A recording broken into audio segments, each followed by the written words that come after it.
Hoy tenemos el tema la gracia que anima al servicio y está basado en la primera carta de Pedro, capítulo 5. A los que ya pues estáis siguiendo esta serie, pues veis que estamos en el último punto del libro, del bosquejo general. Hemos estado viendo la gracia que produce seguridad. Hemos estado viendo la gracia que asiste para vivir en santidad, la gracia que fortalece para mostrar su misión, la gracia que sostiene en el sufrimiento, y hoy vamos a ver la gracia que anima al servicio. Muchas predicaciones hay ahí.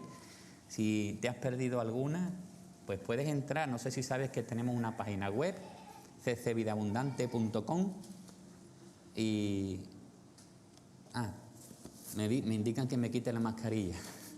Ya como que forma parte de mí, la mascarilla. ccvidabundante.com, ahí tenéis en la página en la parte de predicaciones, creo que se llama, o algo así, o multimedia, o algo así. Están todas las predicaciones de los hermanos que predicamos, podéis también pues verlas, escucharlas. Y también nuestro canal de YouTube, ccvidabundante.com también, pues ahí también podéis acceder y escucharlas. Bueno, en esta carta, pues Pedro, estamos viendo que habla de la gracia como el motor del creyente para todas las facetas de la vida. La verdad es que es algo impresionante el asunto de la gracia, ¿no? La carta tiene un tema general que es firmes en la gracia.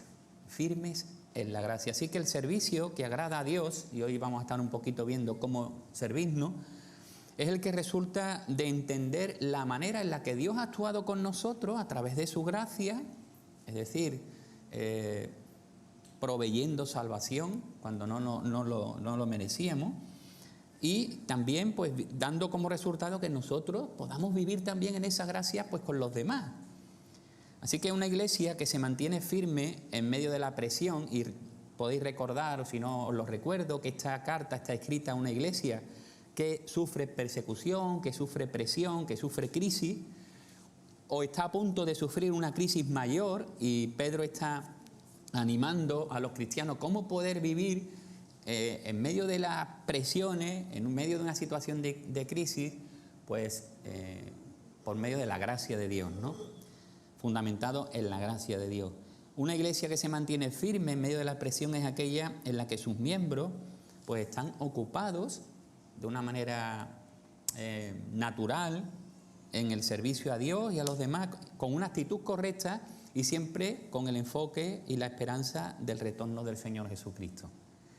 Es una iglesia que está funcionando de esta manera, puede afrontar mucho mejor los tiempos de crisis y de dificultad. Agustín de Hipona, del siglo XV, decía: nadie tiene el derecho del siglo V, perdón. Nadie tiene el derecho de llevar una vida de contemplación de tal manera que por su propio bienestar se olvide del servicio debido a su prójimo.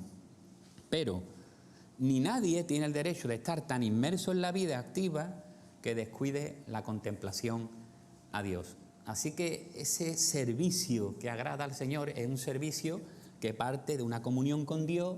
Tenemos que tener tiempo con Dios, no podemos negarnos a eso, pero también como resultado tiene que haber un servicio.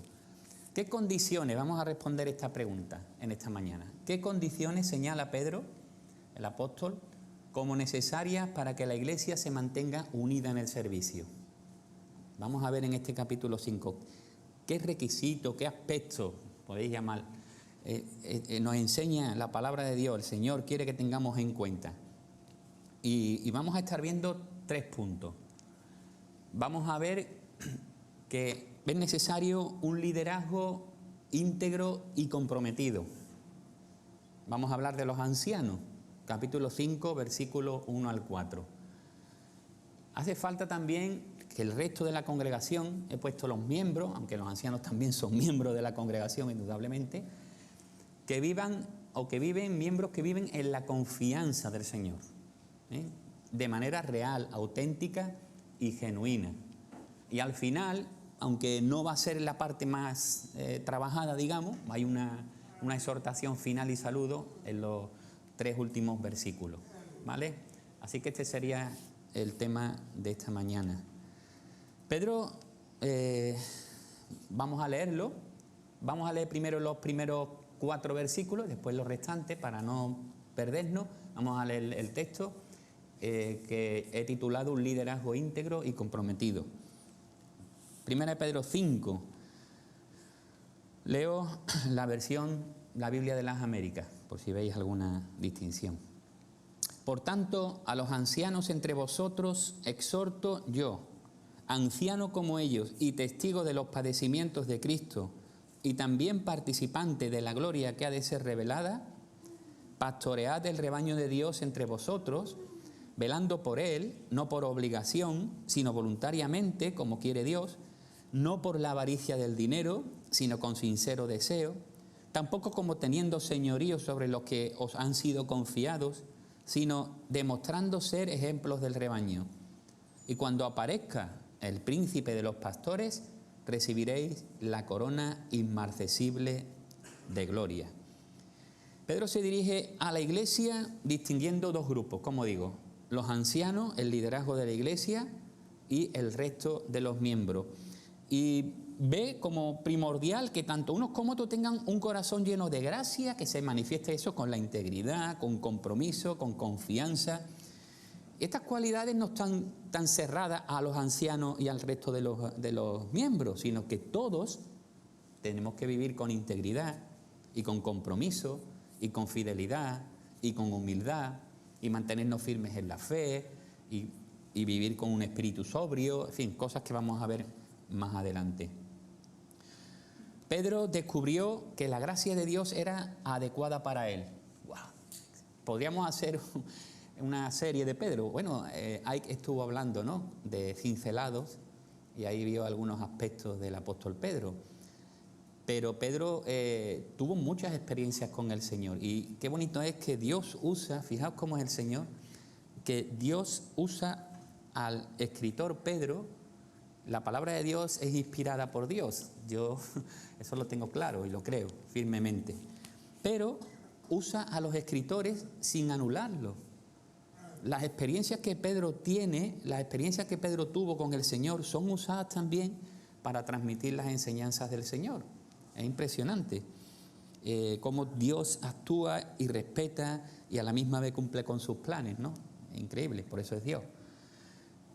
Vamos a ver algunos aspectos que él tuvo, experiencias suyas, que las va también transmitiendo a lo largo del texto y del sermón. Y él hace ahí un ruego, En primer lugar, desde su perspectiva vivida. Fijaos, dice, el apóstol es interesante, dice, ruego yo a los ancianos, ¿no? A los que están de ancianos entre vosotros, y esto da a entender, y es lo que vemos en las iglesias del principio, que había ancianos. El término de los ancianos es algo antiguo, incluso en otras culturas. La cultura judía tenía ancianos, recordáis que estaban a la puerta, se sentaban para discutir de asuntos, de juicios, de cosas. Y con Moisés también tuvo un montón de gente que le ayudaba. O sea, es una figura de liderazgo, de dirección. La cultura grecorromana también tenía este asunto, y la iglesia asume también como este papel, ¿no?, de un grupo de personas que están en una función, ejerciendo un cargo de liderazgo. Había ancianos en las iglesias, y Pablo, no puedo pararme, pero sabéis que iba nombrando ancianos por las iglesias, con lo cual veo que es un modelo bíblico que funcionó y creo que funciona. Como todas las cosas, pues tiene sus ventajas y sus inconvenientes. Ventaja, que es un grupo, un colectivo, un equipo que con distinción, con diversidad de opinión, con diversidad de caracteres, puede trabajar en unidad para la iglesia, y por lo tanto las decisiones son más consensuadas y más trabajadas. Bajo mi punto de vista, aparte de que creo que es el modelo que tenemos en la Escritura. Él dice, fijaos cómo se presenta, pudiendo decir yo soy el apóstol Pedro, dice, no, yo soy un anciano como vosotros también. voy a hablaros a vosotros como compañero de fatiga. Voy a hablaros a vosotros como aquel que también tiene la experiencia de estar pastoreando, de estar trabajando para el reino de Dios. Y veo ahí humildad, ¿no?, del apóstol Pablo. Y él dice que se identifica, dice, testigo de los padecimientos de Cristo y de la gloria que ha de ser. La iglesia está sufriendo, la iglesia está pasando por dificultades, ya hemos tocado este asunto varias veces. Pedro dice, no soy ajeno, yo mismo sufro por Cristo, yo soy testigo, yo soy mártir, que es la palabra que ahí se usa, soy un testigo de Jesucristo, de sus padecimientos, yo mismo sufro por ser un seguidor de Jesucristo, pero también estoy viviendo en la esperanza de la gloria que va a ser revelada. Siempre en esta carta, siempre vemos los dos elementos, el sufrimiento y la gloria. Lo que pasa, lo que tienes que pasar, pero lo que también tiene que pasar. Están siempre muy, muy ligados para que nunca se les quede ni se les olvide. Bueno, ¿qué es lo que les ruega? Cuidad el rebaño como pastores. La imagen del rebaño se usa mucho en la Biblia y es muy instructiva. Bueno, el Salmo 23, el Señor se presenta como el pastor, Isaías 40, el Salmo 100, en el Nuevo Testamento. Es una figura que se usa muchísimo para describir al pueblo de Israel, también en el Nuevo Testamento a la iglesia. La Biblia habla, los profetas hablan de los pastores que eran buenos pastores, los que eran malos pastores, cómo el Señor va a actuar. En fin, es una figura que se usa mucho. De hecho, Dios se presenta como el pastor de Israel y en el Nuevo Testamento, Juan 10, sin ir más lejos, dice Jesús, yo soy el buen pastor. El buen pastor su vida da por las ovejas, ¿no? Y Pedro recuerda muy bien las palabras de Jesús hacia él. Yo creo que le vinieron a la mente cuando Pedro está diciendo tenéis que cuidar al rebaño como pastores. Yo creo que ahí hay una experiencia, un recuerdo que le viene a la mente cuando Jesús se presenta una vez resucitado a la playa, no sé si recordáis, y da un paseíto con Pedro, después de que Pedro cayó y lo había negado, y tiene una conversación con Jesús allí en Juan capítulo 21. Mirad, Juan capítulo 21, lo recordáis seguramente.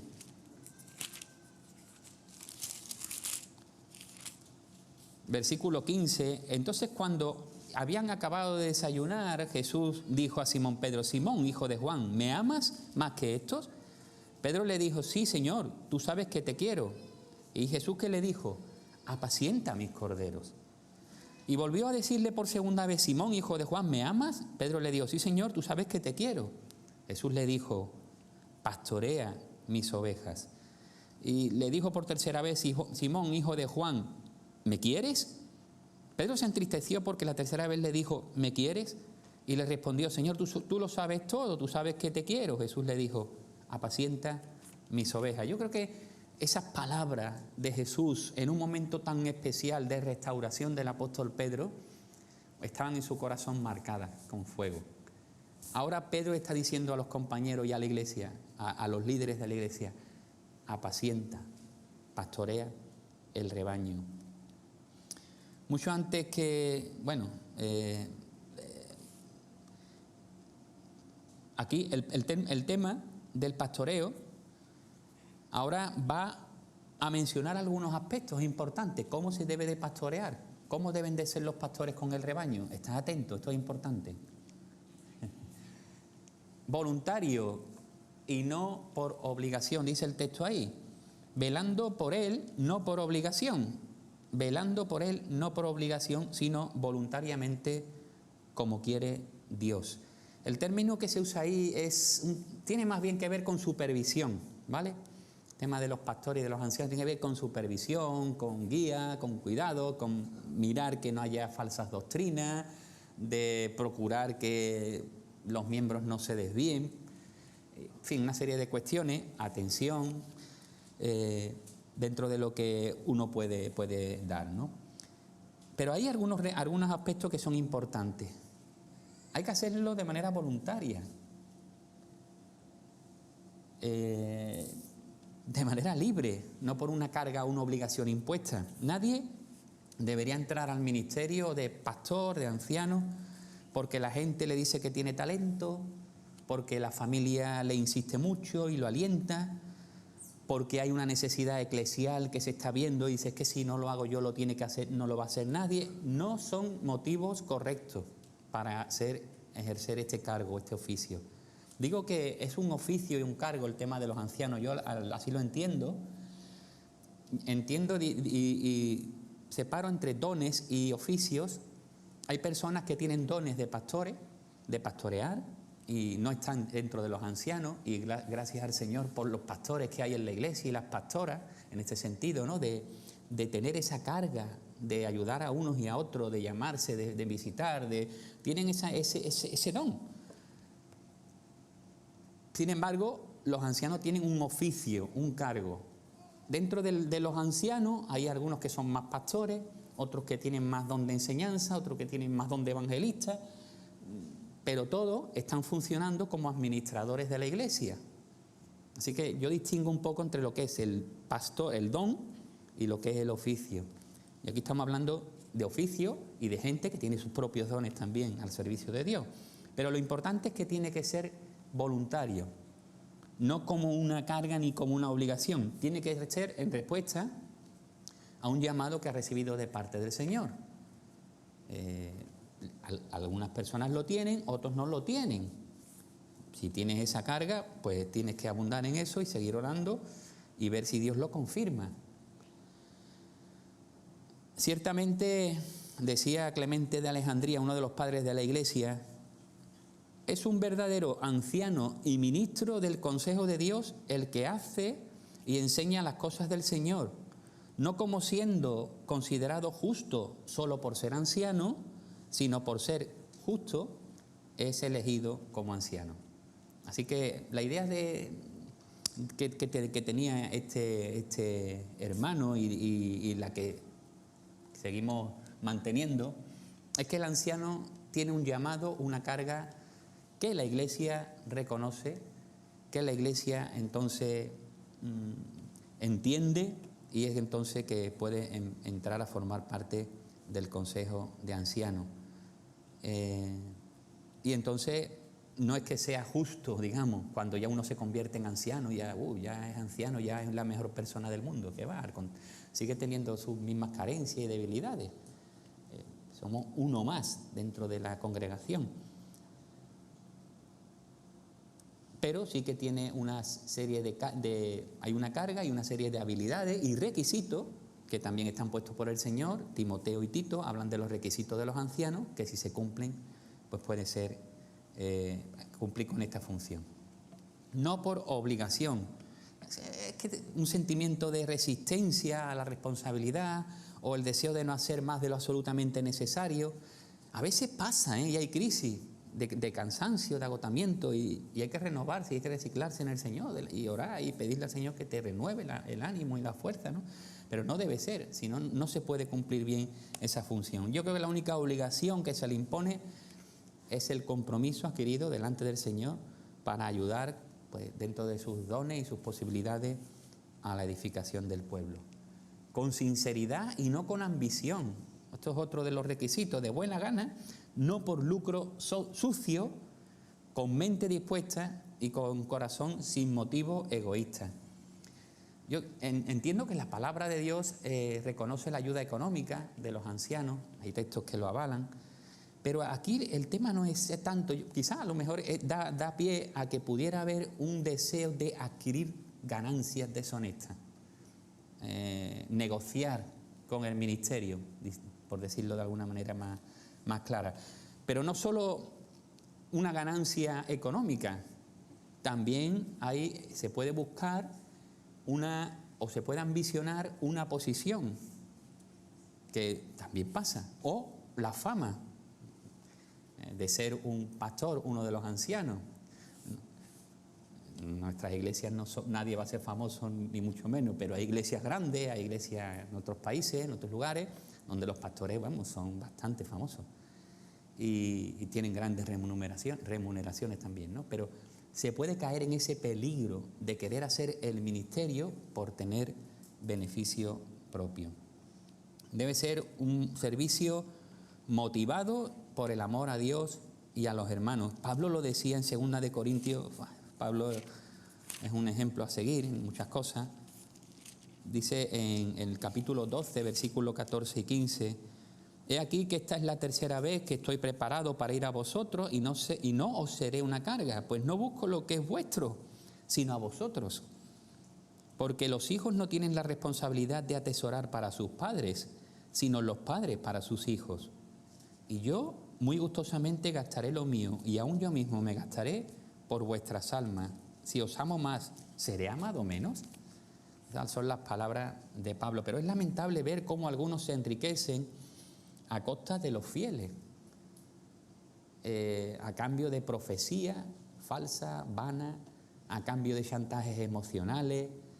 Algunos verdaderamente se están lucrando y viviendo en el lujo a costa de un montón de personas, de almas, con una fe muy sencilla, que están poniendo la confianza en el pastor, como si fuese el enviado directo de Dios, ¿no? Entonces es una pena, y el Señor tendrá eso en cuenta. Falsos pastores, falsos profetas, falsos maestros, falsos todos vamos a tener que rendir cuenta delante de Dios, y la verdad es que el anciano tiene que rendir cuenta importante debido a la responsabilidad que ha recibido. Así que por eso hay que ejercer este ministerio con un poco de temor y temblor en ese sentido, ¿no? De dar cuenta y hacer lo que uno... Integridad, ¿no? Integridad. Ejemplo o dominio propio, señorío, como habla la Escritura. Hay que cuidar con el ejemplo. Hay que cuidar con el ejemplo. Los cristianos no son súbditos de los ancianos, como ocurre en el ámbito secular, ¿no? Los trabajos, los jefes, muchos jefes son bastante directivos. Y ocurre también los gobernantes. Vemos desgraciadamente situaciones de gobierno donde tratan a la gente como eso, como esclavos, ¿no?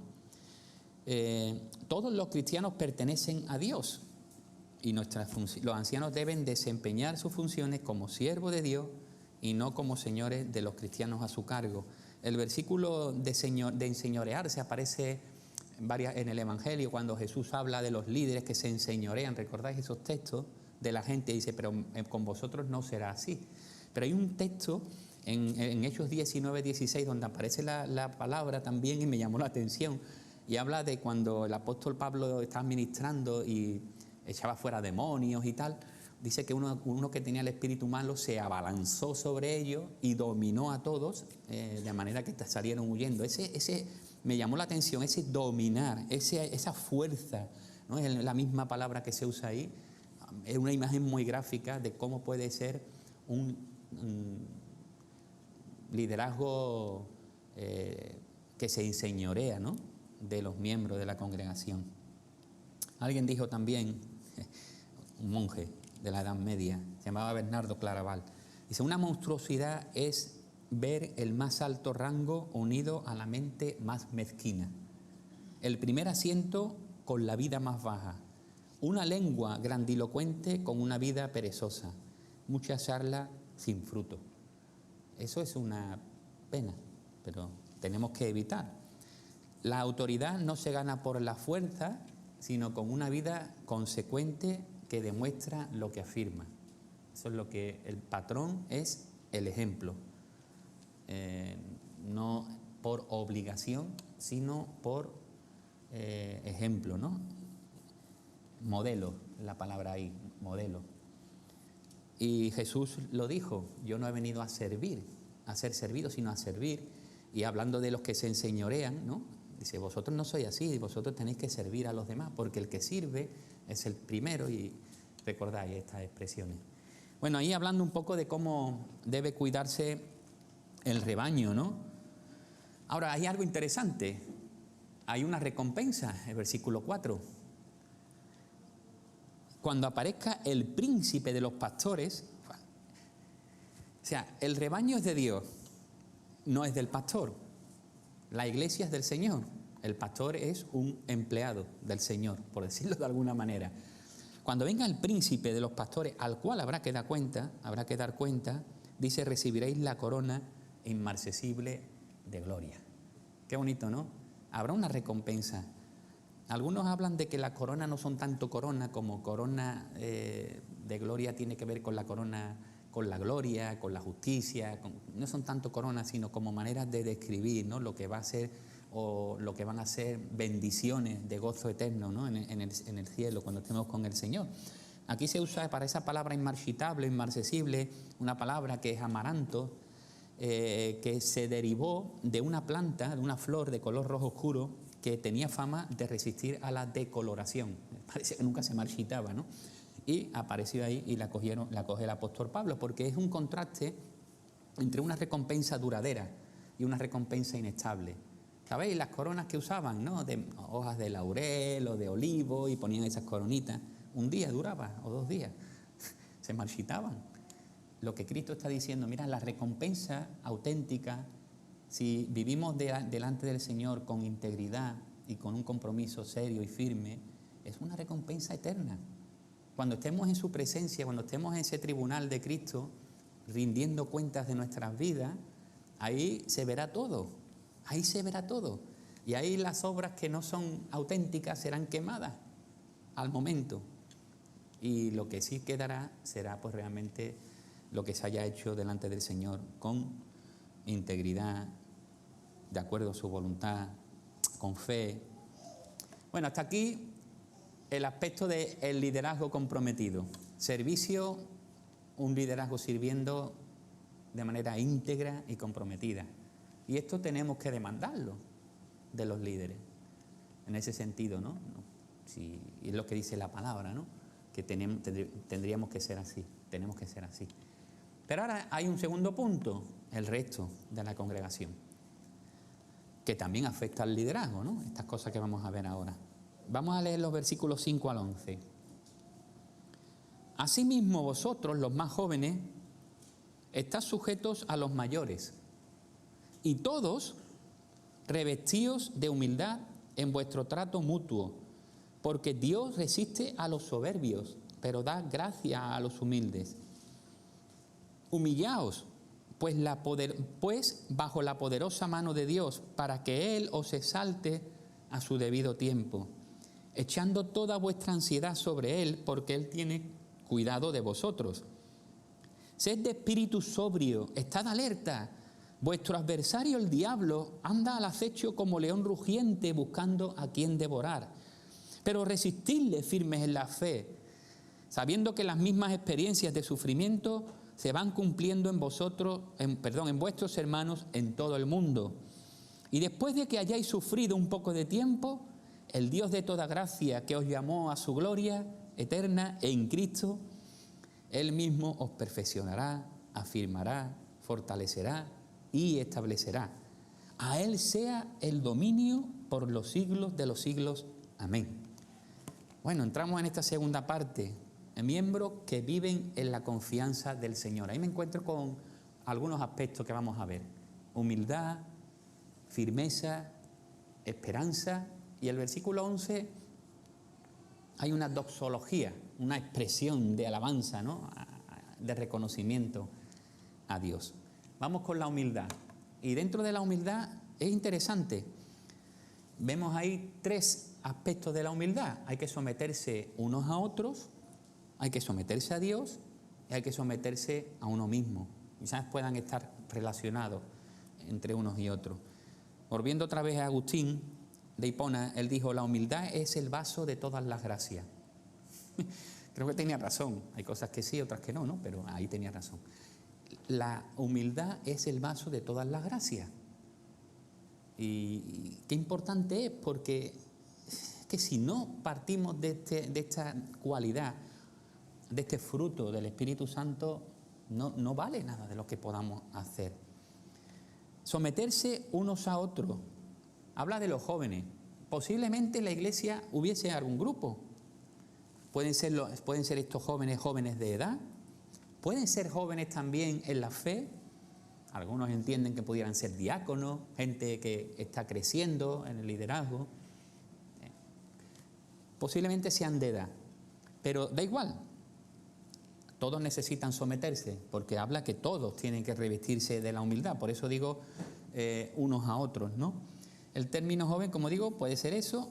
La palabra someterse, que viene aquí otra vez, los más jóvenes están sujetos a los mayores, algunas versiones hablan someteo a los mayores. Ya la hemos analizado varias veces en esta carta. No es la obediencia ciega, sino que tenía que ver con subordinación, ¿vale? Encontrar la función propia dentro de una institución determinada, en este caso la Iglesia. Ponerse bajo el orden establecido de manera voluntaria. Eso sería lo que sería el sometimiento, para que lo entendamos bien y no se confunda con algunas imágenes que nos puede dar la idea del sometimiento en nuestros días, ¿no? Revestidos de humildad, dice el pasaje. Esta es interesante porque la idea es de un delantal o de alguna prenda que se ata con un nudo. Es un delantal. Yo no sé, todavía veo en algunos lugares de la hostelería, los que vienen a servir, los camareros, ¿no? Vienen con un delantal. Ahora se lleva también eso, ¿no? En algunos lugares. Pero el delantal siempre tiene la asociación de servicio, ¿eh? Y esta es la idea. Revestido es ponerse esa prenda de delantal que implica la humildad, en este caso, revestidos de la humildad, revestidos de esa prenda que implica servicio, ¿no? Nuevamente Pedro posiblemente tenga una figura y una vivencia muy, muy importante en su cabeza, y yo creo que no se le ha olvidado ni a él ni a ninguno de los que estuvieron con Jesús allí cuando el Señor se levanta en la última cena, se ciñe la toalla y se pone a lavar los pies de los discípulos. Juan capítulo 13, ¿recordáis ese pasaje? Tremendo, ¿no? El maestro lava los pies de los discípulos. Lo que correspondía hacer al esclavo, lo hace Jesús, dejando una gran enseñanza para todos ellos, imborrable, ¿no? Pedro yo creo que tiene esta idea, revestidos de humildad. Tenemos el ejemplo del Maestro, de Jesucristo, ¿no? Y es curioso que usa el texto de Proverbios capítulo 3 y versículo 34, porque Dios resiste a los soberbios, pero da gracia a los humildes. Otros pasajes también, como el Salmo 18, 138, Santiago 4, 6, hablan de lo mismo. Dios da gracia a los humildes. Aquel que va a Dios desde su soberbia, desde su propia naturaleza, lo que sería la carne. Podríamos decir que un cristiano carnal es un cristiano que no anda en el espíritu, que va a Dios desde su propia perspectiva, de su propia lógica, lo que sea, es rechazado. Dios resiste a aquellos que son soberbios en su propia opinión, en su propia manera de pensar, de ser, pero le da gracia a los que son humildes. Así que la humildad es el camino que nos acerca a Dios, mientras que el orgullo nos aleja de Dios. Importante, ¿no? Es la humildad. Pero hay que someterse al Señor bajo la poderosa mano de Dios. Humillaos, pues, bajo la poderosa mano de Dios, para que Él os exalte a su debido tiempo. O sea, nadie puede someterse a los demás si primero no se somete a Dios. Eso es seguro. Tiene que haber antes un quebrantamiento y un deseo de vivir de acuerdo a la voluntad de Dios. Esta expresión, la poderosa mano de Dios, se usa mucho, se usa en el Antiguo Testamento y se menciona varias veces en el libro de Deuteronomio, 3 veces se usa, cuando habla de esa actuación, esos portentos de Dios, cuando estaba liberando al pueblo de Israel de la esclavitud de Egipto. Ahí habla y dice que han sido liberados con el brazo o con la mano de poder del Señor. Así que lo que el apóstol Pedro les está diciendo es: mira, vosotros estáis pasando dificultades, vosotros estáis en una situación de crisis, en una situación de sufrimiento, someteos, que Dios es el que tiene el poder, que igual que hizo con el pueblo de Israel, Dios sigue teniendo el poder la mano poderosa para salvar, para sacar, para extenderla y hacer grandes portentos. El mismo Dios todopoderoso que hizo esos portentos es suficiente para libraros en medio de la aflicción. A su debido tiempo, Él os exaltará. Me llamó la atención esto, porque no es el tiempo que nosotros imaginamos o pensamos, sino el tiempo que Él tiene dispuesto. Muchas veces nuestros tiempos y los tiempos de Dios no cuadran, ¿verdad? Muchas veces. Nosotros somos muy impacientes, nosotros esperamos que Dios actúe y haga las cosas según nuestro criterio.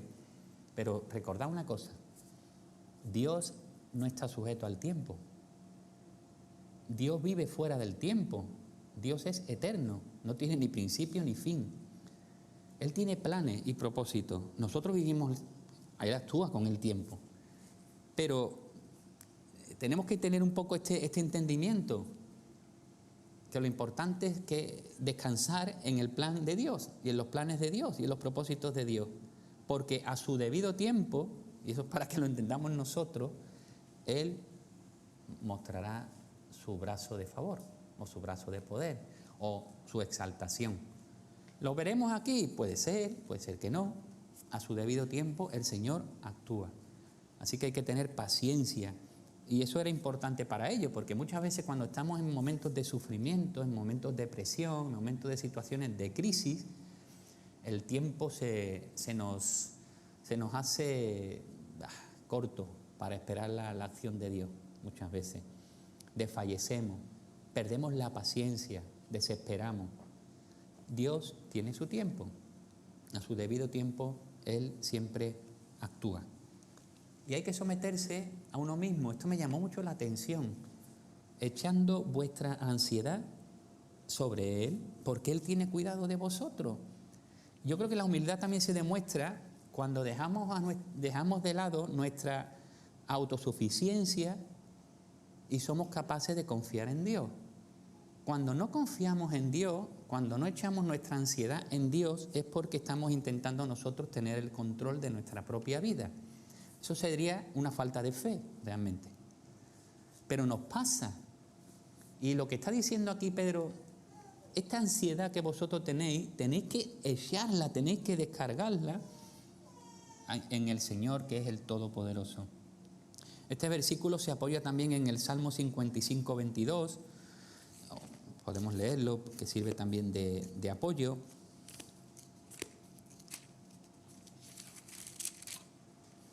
Dice allí: echa sobre el Señor tu carga y Él te sustentará.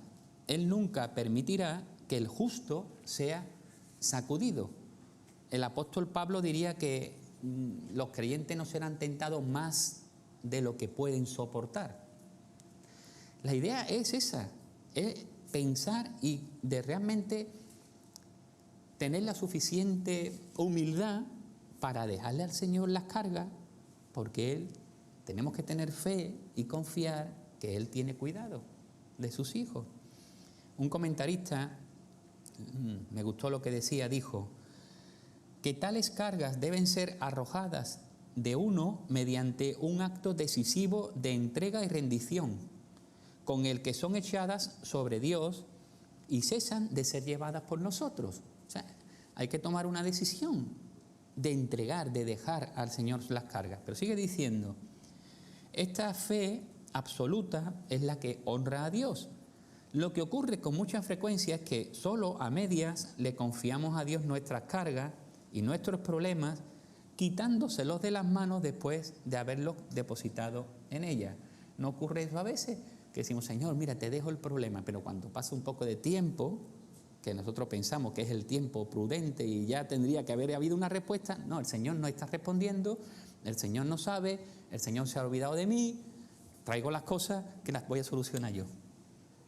Ese es el problema, que nos falta la fe, la tranquilidad, la paciencia y la confianza en el Señor para dejar que Él vaya. Eso no implica que tengamos que decir, bueno, le dejo las cargas al Señor, pues yo no tengo que hacer nada. Dios trabaja con nosotros también, ¿eh? Pero lo que sí está diciendo aquí el apóstol Pedro es que echemos la ansiedad. Los problemas quizás no van a desaparecer, va a haber situaciones, va a seguir habiendo, pero no tiene que haber ansiedad. La ansiedad es lo que hay que dejarle al Señor. Y nosotros hacer lo que tengamos que hacer y seguir con el plan en oración y haciendo nuestra parte, ¿vale? Pero no con ansiedad. La ansiedad es una preocupación en exceso. Y Jesús habla mucho de estos asuntos. Y hay un montón de versículos que hablan sobre la ansiedad. Ahora, ¿cómo muestra Dios su amor y cuidado por nosotros cuando le entregamos nuestras cargas? Pues mira, primero nos da el valor para enfrentar nuestras preocupaciones con franqueza y no huir. Isaías 41:10, bueno, ese pasaje es tremendo, ¿no? ¿Lo recordáis? Lo vamos a leer. Isaías 41:10, no temas porque yo estoy contigo, no te desalientes porque yo soy tu Dios, te fortaleceré. Ciertamente te ayudaré, sí, te sostendré con la diestra de mi justicia. Así que Dios estará actuando en nuestras vidas. ¿Qué más? Nos da la sabiduría para entender la situación. Si alguno tiene falta de sabiduría, pídala a Dios, el cual da abundantemente y sin reproche.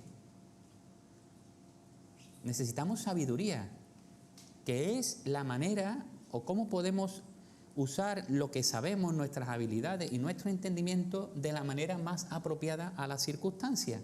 No estamos hablando de la ciencia, estamos hablando de la sabiduría, que es usar nuestros recursos, nuestras habilidades, pedirle a Dios sabiduría para que las cosas las podamos hacer en tiempo y de la manera conveniente. Nos da la fuerza para hacer lo que tenemos que hacer, porque Él es el que produce tanto el querer como el hacer por su buena voluntad.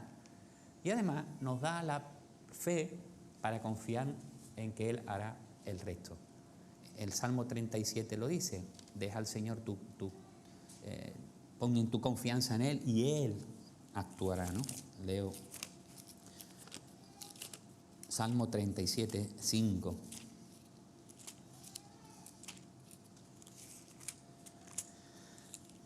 Dice el versículo, encomienda al Señor tu camino, confía en Él, que Él actuará, dice el texto.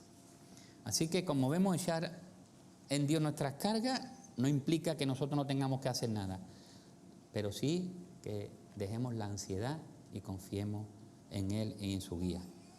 Bueno, esto en cuanto a la humildad. ¿Vamos bien? ¿Estáis cansados? Ya estamos terminando. Bueno, ya falta un poquito, pero... Bueno, vamos con la firmeza. ¿Qué dice de la firmeza? Dos cosas, o tres, dos en una. Espíritu sobrio y vigilancia, por un lado. Por otro lado, resistencia en la fe. Espíritu sobrio y vigilancia. Bueno, esto es muy importante, porque hay que tener en cuenta que Satanás es un ser real. Satanás es un ser real.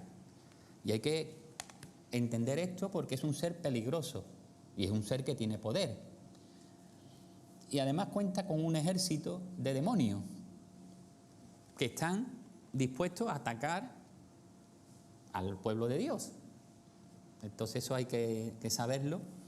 Ahora, debido a que es un enemigo astuto, debemos estar vigilantes.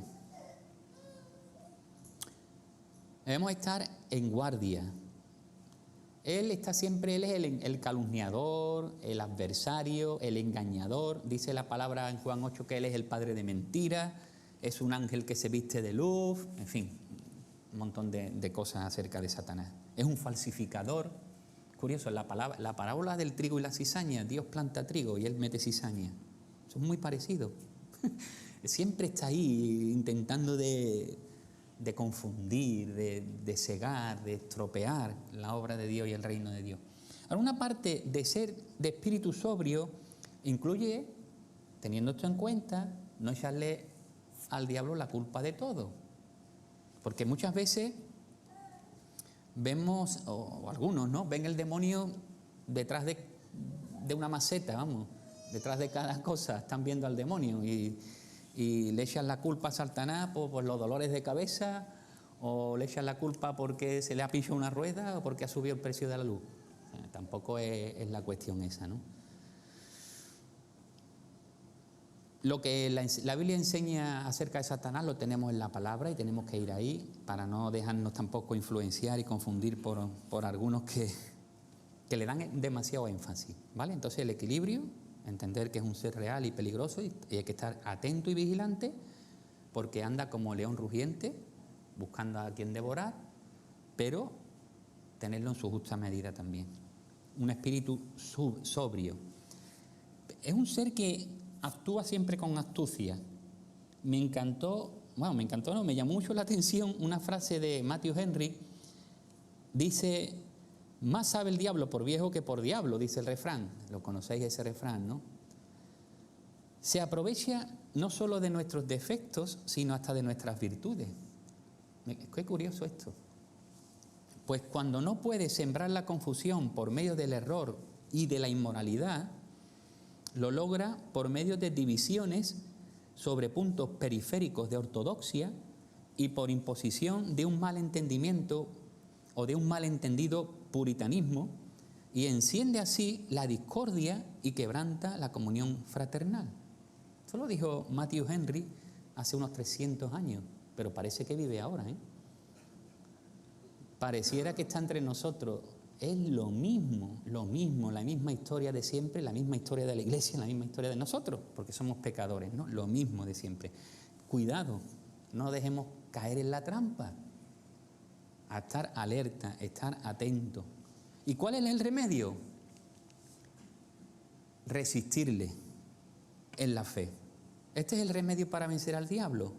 Firmes en la oración, firmes en la palabra. Mira qué dice Efesios capítulo 6. Bueno, aparte de la armadura, ¿no? que tenemos ahí en ese mismo capítulo, está diciendo ahí, como parte: tomad también el yelmo de la salvación, la espada del Espíritu, que es la palabra de Dios, con toda oración y súplica, orad en todo tiempo en el Espíritu, y así velad con toda perseverancia y súplica por todos los santos. Nuevamente, yo creo que Pedro otra vez, vamos a la vida de Pedro. Yo creo que Pedro otra vez tuvo que volver a su vida. Y Pedro, yo creo que en un momento de su vida no fue vigilante, no estuvo en guardia, no estuvo firme. ¿Recordáis ese maní? Jesús le dice: velad y orad. ¿Qué hicieron los discípulos? Dormir. ¿Qué pasó? Que cuando vinieron la gente a arrestar, la turba, ¿no? A arrestar a Jesús, Pedro se levanta y le corta la oreja a Malco. Jesús tiene que intervenir y sanar. Y todo eso fue porque no estuvo atento, no estuvo vigilante, no estuvo en guardia. Si hubiese estado así, se hubiese evitado toda esta serie de situaciones. Y él ahora está diciendo igualmente: tenéis que someteros. Santiago lo dice igual. Santiago 4:7: someteos pues a Dios, resistid al diablo y huirá de vosotros. Leí una frase que me gustó: antes de que podamos estar firmes contra Satanás, debemos postrarnos ante Dios. Pedro resistió al Señor y acabó sometiéndose a Satanás. Eso es una realidad. Depende de la relación que tengamos con Dios. Si nos sometemos a Él, podremos tener fuerza para resistir al diablo, pero si no nos sometemos a Él, estamos cediendo al diablo, a la misma vez estamos resistiendo al Señor. Y eso no puede ser, eso no debe ser. Después Pedro dice que, oye, sabéis también que hay otros hermanos vuestros que están pasando lo mismo, se van cumpliendo su sufrimiento en todo el mundo. No sé si le dijo esto como información, bueno, pero también es bueno saber de que no estamos solos, no somos extraños, no somos los únicos que estamos pasando por sufrimiento. Eso nos debe ayudar a orar unos por otros, a animarnos unos a otros en el Señor y recordar que nuestras victorias personales, que nuestras experiencias personales pueden ayudar también a otros. Y las victorias de otros también pueden ayudarnos a nosotros, ¿verdad? Tercera cosa, la esperanza. Versículo 10. Después que hayáis sufrido, dice, un poco de tiempo, otra vez ahí el tema del tiempo, ¿no? Las perspectivas de cómo se ve el tiempo, ¿no? Después de que hayáis sufrido un poco de tiempo, el Dios de toda gracia, me encanta, que os llamó a su gloria eterna en Cristo, Él mismo os perfeccionará, afirmará, fortalecerá y establecerá. Les asegura Pedro con 4 verbos, que vamos a ver ahora, que Dios completará la obra que ha comenzado en ellos. No es que tenga el deseo que pase esto, es que lo asegura que Dios lo va a hacer. Porque después de pasar por la prueba, van a experimentar la gloria eterna con el Señor. Pero ¿sabéis? Todo esto va a ser parte de un proceso. Va a ser parte de un proceso. La gracia de Dios es provista mediante las disciplinas de la vida. ¿Qué significa esto? Pues que Dios nos permite sufrir para que pueda derramar su gracia sobre nosotros. Vamos a ver los 4 de manera rápida. Perfeccionará. Esta palabra es muy interesante. Esta palabra se usa en Mateo 4:21 y se traduce allí como remendando las redes. ¿Esto qué tiene que ver? Perfeccionará, remendar las redes, la misma palabra. Pero la idea es esa, significa equipar para el servicio.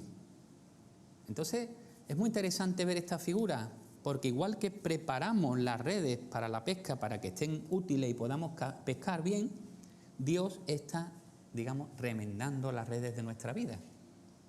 Nos está perfeccionando a través del sufrimiento. Así que el sufrimiento nos ayuda como cristianos a crecer y además nos prepara para el servicio futuro. Así que algunas veces la mejor manera que Dios tiene para remendar nuestras redes es pasar por situaciones difíciles y de sufrimiento. Es donde se aprende más, ¿no? Afirmará también, quiere decir colocar firmemente, sujetar con firmeza. Y ahí donde mejor estamos colocados que en Cristo, ¿no? Los creyentes estamos firmes en esta posición con Cristo. Estamos establecidos por la palabra de Dios, no seremos conmovidos ni por la persecución, ni la doctrina falsa. Ahí estaremos firmes. Más adelante Pedro en su segunda carta 3:17 habla de esto, ¿no? Fortalecerá. Bueno, quiere decir, como hemos visto, que la fuerza de Dios nos da, aunque la fuerza que Dios nos da suple para las necesidades de la vida y nos establecerá.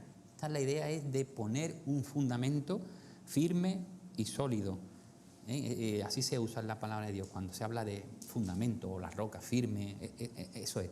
Así que fijaos qué proceso, perfeccionando a través del sufrimiento de la vida, la gracia de Dios está actuando y lo hace perfeccionando, afirmando, fortaleciendo, estableciendo. Primero sufrimos, luego según sufrimos Él nos equipa, nos confirma y pone un fundamento bajo nosotros. Y ahí termina con una dosología el versículo 11.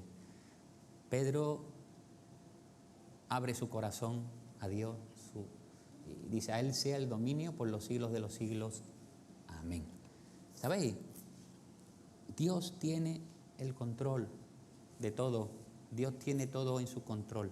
Confía en Él. Es lo que les viene a resumir, ¿no? Tranquilo, que Dios está ahí, que Dios tiene plan. Tiene un marco grande, un propósito grande. Nosotros estamos aquí en la vida, funcionamos en la vida, somos libres, tomamos decisiones. Dios va interactuando con nosotros en la medida que nosotros vamos tomando decisiones. Pero hay un plan grande, un marco grande, de ahí no nos vamos a salir, tranquilos. Y Dios llevará a cabo sus planes. Y a sus hijos, porque entramos en una relación especial con Dios. Aquellos que somos sus hijos entramos en una relación distinta, que es el plan con las personas que no son creyentes. Cuando creemos en Cristo, venimos a formar parte de su pueblo, de su familia.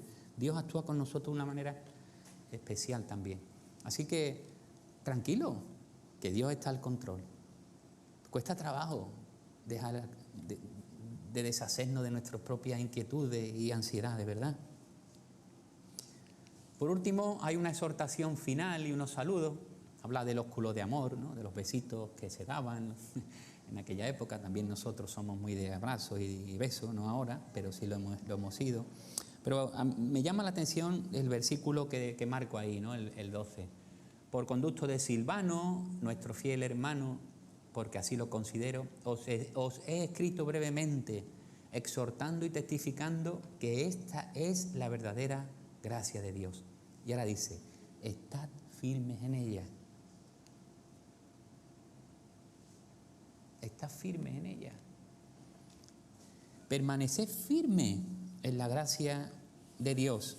Y el tema de Pedro ha sido este, la gracia, de modo que concluye recordando igualmente que su Dios es el Dios de toda gracia. El cristiano tiene gracia sobre gracia.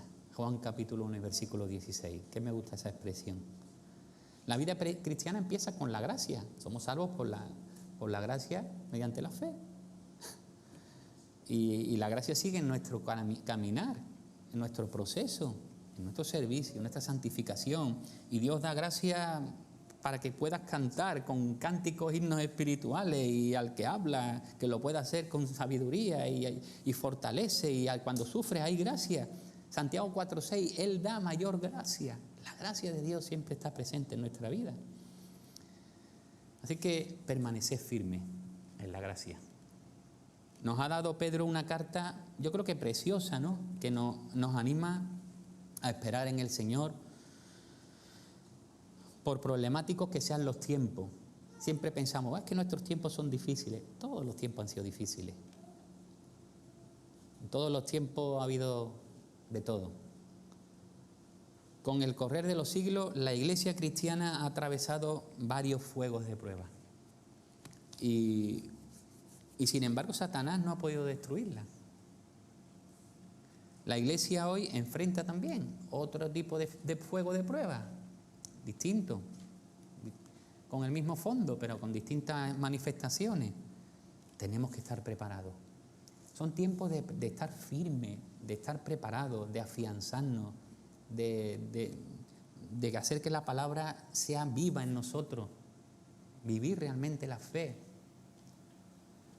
Pero bueno, venga lo que venga, Pedro dice y nos dice a cada uno de nosotros, tened esperanza. La gloria viene pronto. Yo no soy de los que ponen fecha, ponen plazo, no tengo ni idea. Pero hay que estar atentos, porque en cualquier momento el Señor puede venir por nosotros. Y eso será el fin de nuestro peregrinaje en la tierra, pero la continuación de nuestra experiencia de relación con Dios a un nivel mucho más impresionante, ¿no? No podemos ahora ni pensar ni imaginar lo que Dios tiene preparado, ¿no? Para cada uno de nosotros. Así que Dios nos ayude, nos fortalezca, nos anime y podamos seguir permaneciendo en esta gracia hasta que Él venga por nosotros.